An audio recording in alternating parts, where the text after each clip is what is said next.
Hi guys, I'm just sending out a quick video to go over really quickly the final requirements for your behavior change final.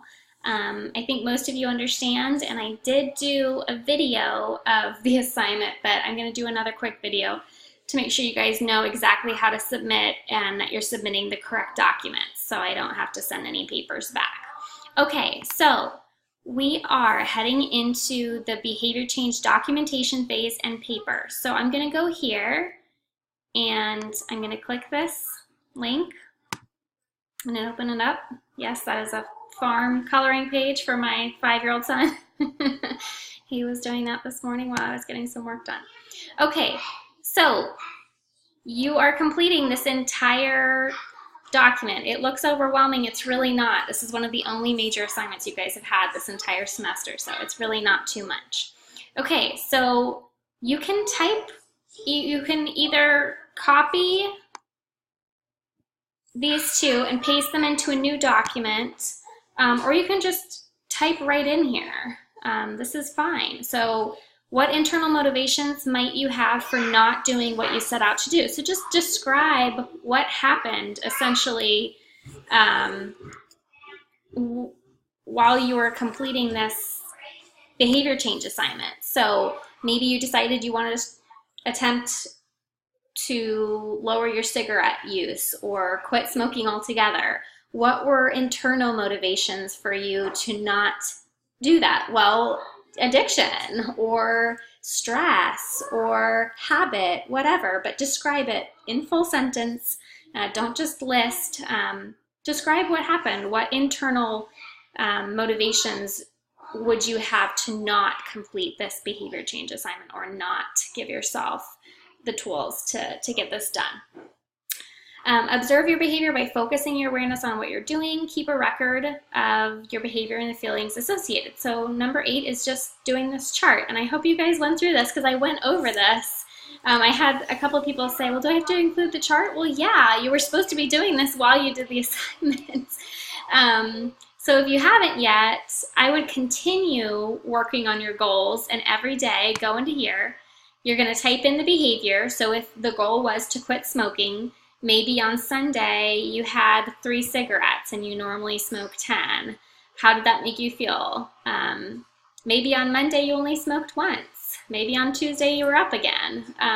So you're going to describe the behavior. The behavior doesn't just have to be the exact goal you were trying to work on. So it doesn't have to just be how many cigarettes you smoked. It could be you went out for a run and that felt great because normally at that time you smoke, or you had a cup of coffee and you were able to not smoke. The behavior doesn't have to be the exact goal you're working on. If your goal is to lose weight and your mini goal was going to the gym 3 times a week, maybe that behavior was you went to the gym and you felt amazing afterwards, or maybe you missed the gym and you felt kind of shitty about it, you know? Anyway, you get the idea. The behavior doesn't have to be the exact goal. It could be related to the goal in some way. Okay, so you're supposed to be doing this for 2 weeks, filling this out. Don't just go in at the end and fill out all the boxes as if that's how you were feeling at the time. If you have not completed this chart yet, continue your goal for another week. Or do we have enough time for 2 weeks? When is this due? The 16th? I don't think we have enough time. So hopefully you guys have been doing this, because this has been here all along. Okay, now you're gonna write the paper. So it's not a long paper, it's 2 pages. This should not say 1 to 2, this should say 2.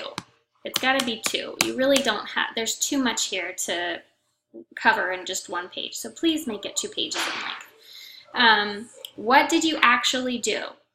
Did you actually work on your cigarette use? Did you actually work on saving money? Did you actually work on losing weight? How did it feel to try and change? What strategies did you use? Well, I went to the gym. Well, I started packing my lunch instead of eating out all the time. Well, I reached out to some friends, and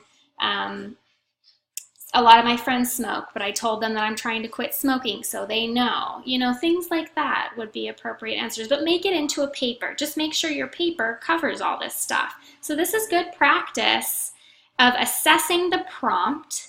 These are all the things that you need to achieve in your paper or address in your paper. and you guys are going to organize the paper. So I don't want to see a numbered list here of you guys just typing your answers, okay? I want you to take all these questions and make sure you address them all in a paper. I want you to make sure you describe your goals, make sure all of this stuff is addressed, okay? So it needs to be about 2 pages. If it's 1 page, it's really not going to be descriptive enough. Okay, so just make sure you've answered these questions, make sure you've completed this chart, and that's it. That's your final, guys. So I hope you've enjoyed the course. I've really enjoyed reading all of your discussion boards and seeing you guys relate to one another, engage with each other. If you have any questions about the final paper, please feel free to reach out, and I'll be here finishing up the grading, and you've got one last quiz. It's just on chapters 12 and 13, I believe, and then that's it. So I've had a great time teaching this course. Let me know if you've got any questions. Thanks.